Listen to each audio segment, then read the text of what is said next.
नेरळजवळ वडवलीतर्फे वरेडी हे गाव आहे आणि गावाच्या समोरच्या बाजूला लक्ष्मण पोसू मराडे यांची सुमारे 5 एकरची जमीन आहे. वयोवृद्ध असलेल्या मराडे यांनी 2006 मध्ये आपल्या 5 मुली यांच्या नावानं मृत्यूपत्र करून त्यांना आपलं वारस म्हणून नियुक्त केलं होतं आणि त्यानंतर मराडे यांचं निधन झालं. मुलींची लग्न झाल्यामुळे त्याही त्यांच्या संसारामध्ये व्यस्त होत्या. ग्रामीण भागातील नागरिकांचा असाही समज असतो तो म्हणजेच एक जागा कुठे जाणार आहे म्हणून सहसा तिकडे कोणी फिरकत नाही आणि ह्याचाच फायदा घेत ह्या 5ही मुलींना फसवत जागा दलालांनी लुटली असा आरोप त्यांनी केलाय. मराडे यांच्या नातेवाईकांपैकी एक जण आजारी असल्यानं जागा विकायची आणि त्याला मदत करा अशी गळ ह्या मुलींना घातली. चुलत भाऊ आजारी आहे असं म्हटल्यानंतर त्यांनी सुद्धा सह्या केल्या. पण हा संबंध जागेचा परस्पर व्यवहार अशोक रोहिला यांच्याशी करण्यात आला. जागेची विक्री झाली. तक्रारदार शारदाबाई लक्ष्मण मराडे, वंदना हरिश्चंद्र भोईर, आशा जनार्दन इरमाळी, गुलाब अनंता शिंगटे, रेणुका अनंत शिंगटे, हिरा उल्हास इरमाळी यांच्या म्हणण्यानुसार गावातील मध्यस्थी ह्यासह कर्जतमधल्या प्रसिद्ध नाव राजा बांदल शरद लाड यांचं देखील नाव ह्यामध्ये घेतलं गेलंय. त्यामुळे हे प्रकरण वेगळ्या दिशेनं झुकू पाहतंय.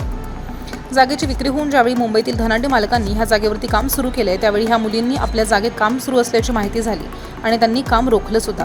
पण संबंध जागेची विक्री झालेली असल्याची बाब समजल्यानंतर त्यांना धक्का बसला. याबाबत मराडे यांच्या 5ही मुलींनी न्यायालयामध्ये धाव घेतली आणि नेरळ पोलीस ठाण्यात फसवणुकीची तक्रार दिली आहे. पण त्यांना न्याय मिळवण्यासाठी मोठा संघर्ष करावा लागेल हे निश्चित आहे. कर्जत तालुक्यात जमीन फसवणुकीचं हे काही एकच प्रकरण नाही आहे. अशी अनेक प्रकरणं आजवर झाली आहेत. यामध्ये अनेकदा मोठी राजकीय नावं बलाढ्य बिल्डर असल्यानं ते पैसा ओतत न्यायालयामध्ये वकिलांची फौज उभी करतात.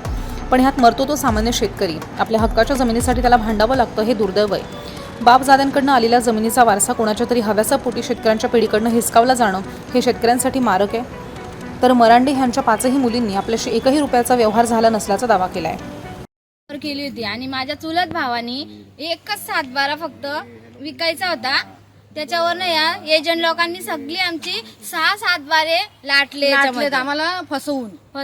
आमचा भाऊ खूप आजारी होता म्हणून आम्हाला गावातल्या लोकांनी पोस्ट केला की तुम्ही त्याचा जीव वाचवा, त्याला पैशांची गरज आहे म्हणून आम्ही सगळेजणी आलो सही करायला. पण आम्हाला काय माहित नाही लोक फसवतील आम्हाला.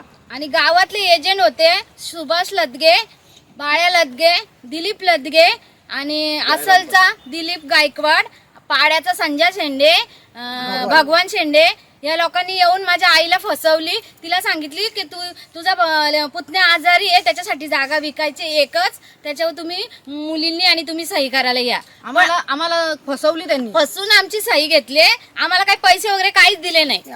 आम्ही कसला मोबदला घेतला पैसे घेतले नाही आणि आम्ही त्यांना जागा देणार नाही. आमची जागा आम्हाला वापस पाहिजे. पोल टाकायला घेतलेत आणि एक मिनिट थांबा. कट झाला बोला. आमच्या जागेत त्या लोकांनी डबार टाकलाय, पोल टाकलेत. आम्ही जागा विकली नाही. आम्ही काम करून देणारच नाही.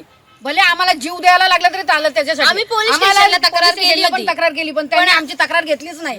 आमच्या बरोबर पोलीस आलेच नाही. आम्ही 2-3 वेळा पोलीस स्टेशनला गेलो पण आमची तक्रार काही त्याही घेतलीच नाही. मग आम्ही कुणाकडे जायचं?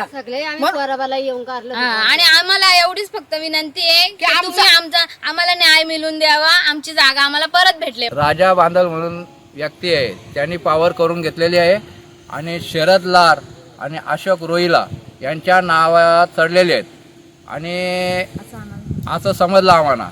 तर आम्ही त्याही काम चालू केल्यानंतर संदीप लोंगडे म्हणून यांनी काम चालू केला होता. तर आम्ही त्याचं काम आरवल्यानंतर त्यांनी पोलीस कंप्लेंट केली. म्हणजे पोलिसांना अर्ज दिलं त्याही. तर त्याची आम्ही बी अर्ज केलेला त्याच्या अगोदर. तर आम्हाला काय दाद त्या पोलिसाही दिली नाही.